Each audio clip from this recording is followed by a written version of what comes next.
আজকের গুরুত্বপূর্ণ আঞ্চলিক সংবাদে সবাইকে জানাই স্বাগতম। আজকের সন্ধ্যার বিশেষ খবর হলো জলে টাইটুম্বুর বরাক। ইতিমধ্যে বিপদসীমার অনেক উপর দিয়ে প্রবাহিত হচ্ছে জল। প্রতিনিয়ত বাড়ছে জল, কখনো 2 সেন্টিমিটার, 3 সেন্টিমিটার, কখনো 5 সেন্টিমিটার করে। বরাক নদীর বিপদসীমা হলো 19.83 মিটার। বরাক নদীর জল বিপদসীমার অনেক উপর দিয়ে ইতিমধ্যে 20.54 মিটারের উপর দিয়ে প্রবাহিত হচ্ছে। ধীরে ধীরে বিপদসীমার 1 মিটার উচ্চতায় পৌঁছতে চলেছে বরাক নদী। ইতিমধ্যে শিলচর শহর এলাকার নদী লাগোয়া তারাপুর, নিউ কলোনি, কালীবাড়িচর ইত্যাদি এলাকায় ঢুকছে নদীর জল। আবহাওয়ার পূর্বাভাস এখনো প্রচুর বৃষ্টিপাত হবে, তাই ভয়ানক বন্যার আশঙ্কা প্রকাশ করেছে প্রশাসন। ইতিমধ্যে বরাক নদীর বাঁধ ভেঙেছে শিলচর শালচাপড়া টুকরগ্রাম এলাকায়। প্রবল গতিতে জল লোকালয়ে প্রবেশ করছে, প্লাবিত হচ্ছে বিস্তীর্ণ এলাকা। বরাক নদীর জল বিপদসীমার অনেক উপর দিয়ে প্রবাহিত হওয়ায় জনমনের তীব্র আতঙ্ক বিরাজ করছে। রাতের ঘুম উবে গেছে নদী তীরবর্তী মানুষের। বিপদসীমার উপর দিয়ে প্রবাহিত হচ্ছে সবকটি নদী। বন্যায় ক্ষতিগ্রস্ত বরাক উপত্যকার 3 জেলার হাজার মানুষ। অপরদিকে কাটাখাল নদীর বাঁধ ভেঙে ভয়ানক পরিস্থিতি বাঁশডোহর এলাকায়। নদীর জল তীব্র বেগে প্রবেশ করছে গ্রামাঞ্চলে। জলের তলায় শত বসত বাড়ি, চরমে পৌঁছেছে জনদুর্ভোগ। অপরদিকে করিমগঞ্জে মানসিক প্রতিবন্ধী গৃহহীন মহিলাকে গণধর্ষণ, গ্রেফতার 5। এক মানসিক প্রতিবন্ধী গৃহহীন মহিলাকে মারধর ও গণধর্ষণের অভিযোগে 5 ব্যক্তিকে গ্রেফতার করেছে করিমগঞ্জ পুলিশ। পুলিশ জানিয়েছে ঘটনাটি 30 জুন ঘটেছে কায়স্থগ্রাম বাজারে। 2 জুলাই এর একটি ভিডিও প্রকাশ্যে আসে। এরপরে তারা ওই এলাকা থেকে কিছু সিসিটিভি ফুটেজ সংগ্রহ করেছেন এবং আজ অভিযুক্তদের গ্রেফতার করেন। স্থানীয়দের মতে গৃহহীন মহিলাটি রাস্তায় থাকতেন এবং তারা জানতেন যে তিনি মানসিক প্রতিবন্ধী। ঘটনার পর কায়স্থগ্রাম বাজারে বৈঠক করে স্থানীয়দের বিষয়টি সমাধান করা হয়। তবে বিশ্ব হিন্দু পরিষদ সহ কয়েকটি সংগঠন এর বিরোধিতা করে পুরো ঘটনাটি পুলিশকে জানায়। পুলিশ সূত্র থেকে জানা যায়, 2 দিন আগে কায়স্থগ্রামের রাস্তার কাছে বসবাসকারী এক মানসিক অসুস্থ গৃহহীন মহিলাকে রেল স্টেশনে টেনে নিয়ে গিয়ে 3-4 জন মিলে গণধর্ষণ করেছিল। একজন তদন্তকারী কর্মকর্তা জানান, মঙ্গলবার রাতে তারা এই তথ্য পেয়ে 2 প্রধান আসামিকে আটক করেছে। পুলিশের জিজ্ঞাসাবাদে তারা অপরাধ স্বীকার করেছে। করিমগঞ্জ জেলার পুলিশ সুপার পার্থ প্রতিম দাস বলেছেন, কায়স্থগ্রাম বাজার কমিটি 2 জুলাই স্থানীয় থানায় একটি প্রথম এফআইআর দায়ের করেছে এবং তার ভিত্তিতে একটি মামলা দায়ের করা হয়েছে। তিনি বলেছিলেন, অভিযোগগুলি এফআইআরে কয়েকজন অভিযুক্তের নাম এবং তদন্তের সময় কয়েকটি নাম যুক্ত করা হয়েছিল। এই মামলায় এখন পর্যন্ত মোট 5 জনকে গ্রেফতার করা হয়েছে এবং আরও তদন্ত চলছে। তিনি বলেন, তারা বাজারের কয়েকটি দোকান থেকে সিসিটিভি ফুটেজ পেয়েছেন এবং সেই ভিডিওগুলির মাধ্যমে নিশ্চিত হওয়া গেছে যে মহিলাকে টেনে হিচড়ে নির্যাতন করা হয়েছে। অভিযুক্তরা হলো ফখর উদ্দিন, শামীম খান, রিয়াজ উদ্দিন, আব্দুল মুস্তাক ও প্রাণেশ নাথ। তারা সবাই স্থানীয় বাসিন্দা। পুলিশ জানিয়েছে, প্রাণেশ নাথ বাজারের একটি কমপ্লেক্সের নিরাপত্তা রক্ষী। তিনি জানান, ভুক্তভোগীকে গুরুতর আহত অবস্থায় শিলচর মেডিকেল কলেজ ও হাসপাতালে পাঠানো হয়েছে এবং তার চিকিৎসা চলছে। কিছু স্থানীয় এনজিও আমাদের এতে সহায়তা করছে এবং তিনি হাসপাতাল থেকে ছেড়া পেলে তাকে একটি আশ্রয় কেন্দ্রে পাঠানো হবে। এদিকে ভিএইচপি থেকে সুজয় শাম বলেছেন যে এটি একটি বিরক্তিকর ঘটনা এবং কিছু লোক একটি লুকানোর চেষ্টা করেছিল। তিনি বলেন, স্থানীয়রা এর প্রতিবাদ করার পর পুলিশ অভিযুক্তদের গ্রেফতার করে আমরা তাদের ফাঁসির দাবি জানাই। অপরদিকে 7 সকালে ভয়ঙ্কর দুর্ঘটনা থেকে রক্ষা পেল শিলচর শহর। অল্পের জন্য প্রাণে বাঁচল 6 খুদে স্কুল পড়ুয়া। ওয়ানওয়ে দিকে যাওয়া অটোর সঙ্গে মুখোমুখি সংঘর্ষ হয়ে 4 চাকার একটি বাহনের। দুর্ঘটনাটি সংঘটিত হয় আজ সকাল আনুমানিক 7টা নাগাদ শিলচর হাইলাকান্দি রোডের এপিডিসিএল কার্যালয়ের সামনে। সংঘর্ষে অল্পের জন্য রক্ষা পেল গাড়িতে থাকা 6 খুদে স্কুল পড়ুয়া সহ চালক। স্থানীয়রা জানান, আজ সকাল আনুমানিক 7টা নাগাদ মেডিকেল দিক থেকে AS11Z 9093 নম্বরের একটি 4 চাকার গাড়ি 6 জন স্কুল পড়ুয়া নিয়ে শিলচর শহরের দিকে যাচ্ছিল। তখন হাইলাকান্দি রোডের এপিডিসিএল কার্যালয়ের সামনে আসার পর ডিভাইডার ভেতরে অর্থাৎ ওয়ানওয়ের দিকে AS11EC 6668 নম্বরের অটো আসলে মুখোমুখি সংঘর্ষ হয়। এতে অটোটি পাল্টে দুমড়ে মুচড়ে যায়। তবে অটো চালক আহত হননি। এই দুর্ঘটনায় পড়ুয়া থাকা গাড়িটিও ক্ষতিগ্রস্ত হয়েছে। গাড়িতে থাকা স্কুল পড়ুয়ারা অল্প বিস্তর আহত হয়। ঘটনার বিকট শব্দ পেয়ে স্থানীয়রা দৌড়ে এসে তাদের উদ্ধার করেন এবং খবর দেন পুলিশে। পুলিশ এসে গাড়ি দুটি বাজেয়াপ্ত করে চালক সহ পড়ুয়াদের সঙ্গে নিয়ে যান, চিকিৎসার ব্যবস্থা করেন। প্রত্যক্ষদর্শীরা আরো জানান, অপ্রাপ্তবয়স্ক ই রিক্সা ও অটো চালকের সংখ্যা দিন দিন বৃদ্ধি পাচ্ছে, তাদের দৌরাত্ম্য বেড়ে উঠেছে।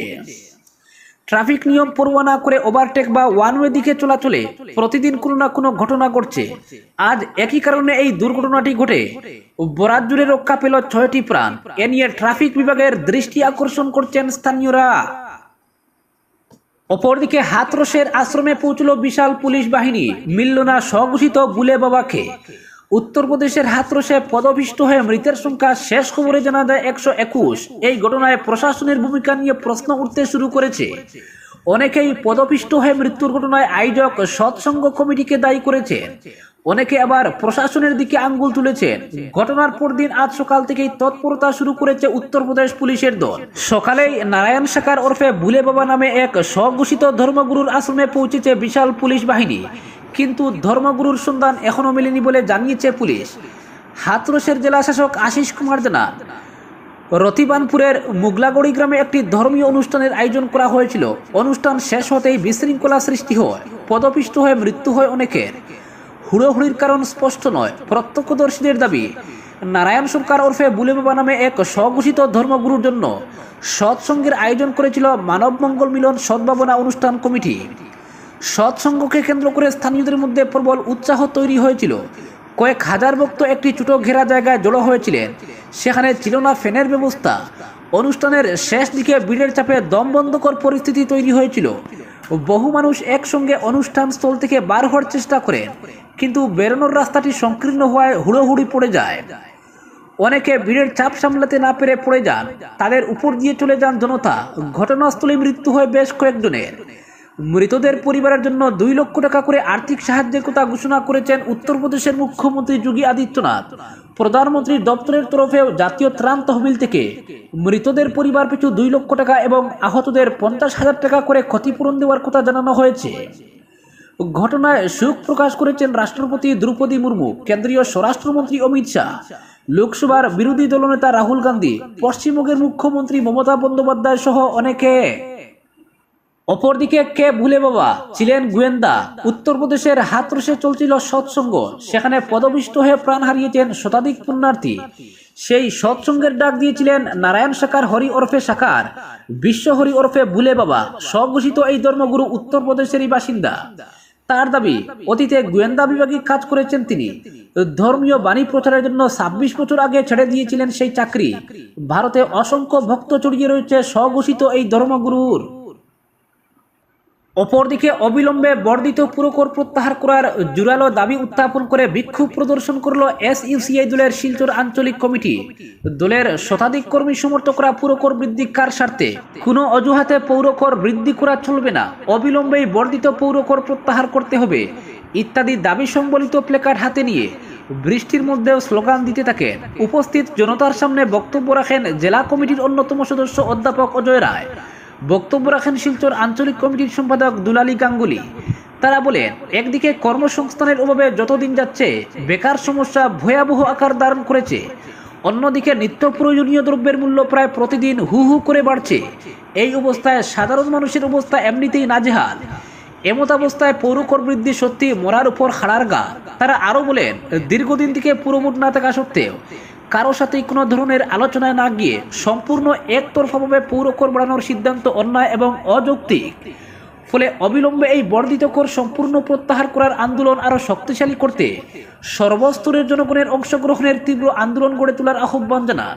বিক্ষোভ থেকে একটি প্রতিনিধি দল রাজ্যের মুখ্যমন্ত্রীর উদ্দেশ্যে একটি স্মারকলিপি পুরসভার আধিকারিকের মাধ্যমে প্রদান করেন। আধিকারিক অবিলম্বে এই বিষয় নিয়ে সর্বদলীয় সভা আহ্বান করার উপযুক্ত পদক্ষেপ নেবেন এবং মুখ্যমন্ত্রীকে স্মারকলিপি প্রেরণ করবেন বলে আশ্বাস দেন। প্রতিনিধি দলে ছিলেন আঞ্চলিক কমিটির সম্পাদক দুলালী গাঙ্গুলি, জেলা কমিটির অন্যতম সদস্য শ্যামদেব কুর্মী, নকুল রঞ্জন পাল, এছাড়াও ছিলেন সরল পাল, খাদিজা বেগম লস্কর প্রমুখ। অপরদিকে উত্তর বুড়িবাইলে বরাকের ভাঙ্গন ভয়াবহ রূপ নিচ্ছে, স্বচক্ষে দেখলেন মিসবাহুল। বিভাগীয় আধিকারিকের সঙ্গে নিয়ে উত্তর বুড়িবাইলে বরাক নদীর ভাঙ্গন পরিদর্শন করলেন বড়খোলার বিধায়ক মিসবাহুল ইসলাম লস্কর। কয়েক বছর ধরে উত্তর বুড়িবাইলে বরাক নদীর ভাঙ্গন ভয়াবহ রূপ নিচ্ছে, যে কোনো সময় বিচ্ছিন্ন হতে পারে দুটি গ্রাম। তাই উত্তর বুড়িমাইলে বিভাগীয় ইঞ্জিনিয়ারকে সঙ্গে নিয়ে ভাঙ্গনস্থল পরিদর্শন করেন বড়খলার বিধায়ক লস্কর। উল্লেখ্য, এই এলাকার মানুষ দীর্ঘদিন থেকে নদী ভাঙ্গন সমাধানের শুধু আশ্বাস শুনে আসছেন, কিন্তু আজ পর্যন্ত কোনো জনপ্রতিনিধি তাদের আশ্বাস পূরণ করতে পারেননি। বরাক নদীর ভাঙ্গনে আতঙ্কের প্রহর গুনছে উত্তর বুড়িমাইল এলাকার শত শত পরিবার। অনেকের ঘরবাড়ি নদী গর্ভে তলিয়ে গেছে, কিন্তু আজ পর্যন্ত নদী ভাঙ্গন সমস্যার সমাধান হয়নি। বর্তমানে বহু পরিবার বরাক নদীর ভাঙ্গনের হুমকির মুখে রয়েছে। যে কোনো সময় তাদের ঘরবাড়ি বরাক নদীর গর্ভে তলিয়ে যেতে পারে। বিধায়ক মিসবাহুল এদিন ভাঙ্গন প্রতিরোধের আশ্বাস দিয়েছেন। অপরদিকে আগামী 3 মাসের মধ্যে শিলচরে পৌর নিগম নির্বাচন, জানালেন অশোক সিংহল। জিএসটি আইনের সমস্যা নিয়ে শিলচরে বৈঠক করতে এসে সাংবাদিকদের প্রশ্নের জবাবে রাজ্যের নগর উন্নয়ন মন্ত্রী অশোক সিংহল বলেছেন, পৌর নিগমের সীমানা নিয়ে আদালতে মামলা চলছে। আশা করছি আগামী 1.5-2 মাসের মধ্যে মামলার ফয়সালা হয়ে যাবে।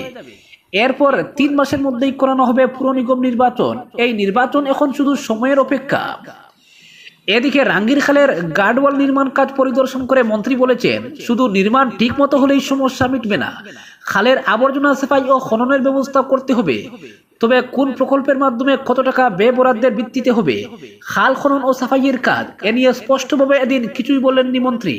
সাংবাদিকদের প্রশ্নের জবাবে সিংহল বলেছেন, শিলচরে জমাজলের সমস্যার সমাধানে মাস্টার ড্রেনেজ প্রকল্প নেওয়া হবে, শহরের বড় খালগুলির সংস্কারেও নেওয়া হবে প্রকল্প।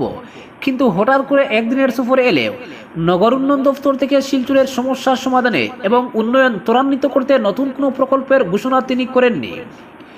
শিলচরে আসার পর জিএসটি আইন সংক্রান্ত পরামর্শ গ্রহণের সভায় যোগ দেওয়ার আগে মন্ত্রী অশোক সিংহল বিধায়ক দীপায়ন চক্রবর্তীকে সঙ্গে নিয়ে চলে যান কনকপুর বাজারে।